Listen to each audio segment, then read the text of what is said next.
Ma'am I think Shimla agreement के बारे में भी थोड़ा सा बात करना चाहिए. सिविलियंस के लिए कॉन्टेक्स्ट देकर समझाइए कि अभी शनिवार और रविवार को क्या हो रहा है with respect to Shimla agreement. Okay. So पहले तो शिमला अग्रीमेंट क्या है.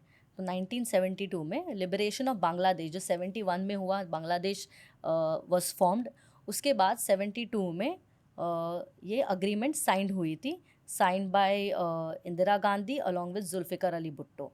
ना उसके हिसाब से हमें क्या करना था, to peace to be maintain, bilateral relationship, और जो भी चीज़ है वो हमें मिल के सॉर्ट आउट करनी थी. But if you notice after all this, इसलिए वो अग्रीमेंट साइन किया गया था. And recently there were some people even from the other side saying that हम इस ट्रीटी को, शिमला अग्रीमेंट को मानते नहीं हैं and this and that. But if you see, इसके बाद भी 72 में इसको साइन करने के बाद भी 99 का कारगिल वॉर हुआ. Regular Pakistani regulars along with the militants, इन्होंने इन्फिल्ट्रेट किया. They wanted to cut off national highway 1 alpha. तो ये सब तो चीज़ें हुई है, तो उन्होंने उसका कभी आई फील पालन किया ही नहीं. उसके अलावा एवरी टाइम अगर आप देखो यूएन में जाके इन द अर्ली 2000, अगर आप देखो, every time they have kept crying, internationalise कर दिया, kept on crying about the Kashmir issue in UN.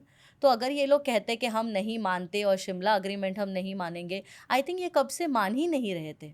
They were not following it in letter and spirit, as I said before. सिर्फ इन्होंने ये IWT मानी है. और अगर ये कहते हैं ऐसे दैट हम इस चीज़ को नहीं मानते, तो दे शुड रिमेंबर कि वर्ल्ड वॉर 2 के बाद सबसे हाईएस्ट मिलिट्री सरेंडर जो हुआ है, 93,000 prisoner of wars were there. India had captured them after liberation of Bangladesh. तो उनको, इन्होंने तो इंडिया को वापस कर देना चाहिए. And this has been beautifully brought by on one of the tweet by lieutenant general KJS Dhillon sir. Sir was the former corps commander in 15 Corps. So they have never followed it.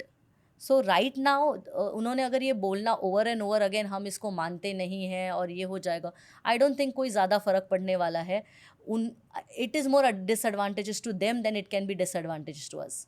Ma'am but breaking the Shimla agreement means कि पाकिस्तानी फौज will come towards the line of control, break that line, come towards the Indian military. No, I don't think so. And they should even not be trying this. As I said, everybody in the Indian Armed Forces, all those who are deployed forward, are on high alert. So I don't think that will happen. And as we discussed earlier, उतना पैसा ही नहीं है उस nation के पास कि now they go on a full-fledged or a conventional war with a country जो इतनी उनसे आगे है. मैम हमने सुशांत सरीन सर के साथ एक डिटेल्ड पाकिस्तान का एनालिसिस पॉडकास्ट बनाया. Basically Pakistan is also on the brink of civil war. Balochistan के लोग, सिंध के लोग, according to Sushant sir, want their own independence. There are Yes. sections of the Pakistani population who are tired with the military's decisions. पर अगर एक military conflict हुआ, the assumption is that the whole Pakistani population will be behind the military, will support the military. And the military is losing the faith of the population. तो इस selfish, egoistic की वजह से would they take a stupid step like that? Or it's unpredictable? To be honest, it's unpredictable, but I don't think they will. I don't think they will. Okay. Because at the end of the day, no one wants war.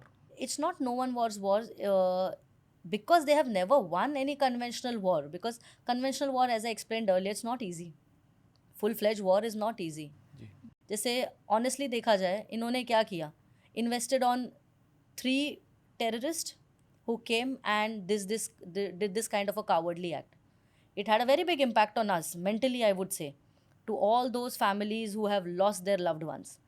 But if you see that these people are more, छुप के war करने वाले लोग, तो I don't think वो full fledge जाएंगे. ये सब चीज़ें बोलने की है जो आप मीडिया में बोलते हो आजकल, जस्ट फॉर एक काइंड ऑफ अ नैरेटिव बनाना कि हम ऐसी चीज़ कर सकते हैं. मगर आप ग्राउंड पे देखो, उनकी उतनी कैपेबिलिटी ही नहीं है, क्योंकि उनकी खुद की जो आम जनता है, जो उनका अवाम है आम, they are only have basically रोटी कपड़ा मकान, इन छोटी छोटी चीज़ों के लिए दे आर इन दर्द. तो आप क्या ही एक फुल फ्लेज वॉर पे जा सकते हो, बिकॉज सिर्फ मिलिट्री के पास इतने लॉजिस्टिक्स नहीं होते जो आप वॉर पे जा सकते हो. आपको पूरे लॉजिस्टिक्स पूरी कंट्री की इकोनॉमी से, कंट्री के फंड से मिलता है. तो ये चीज़ नहीं हो सकती. I don't think so.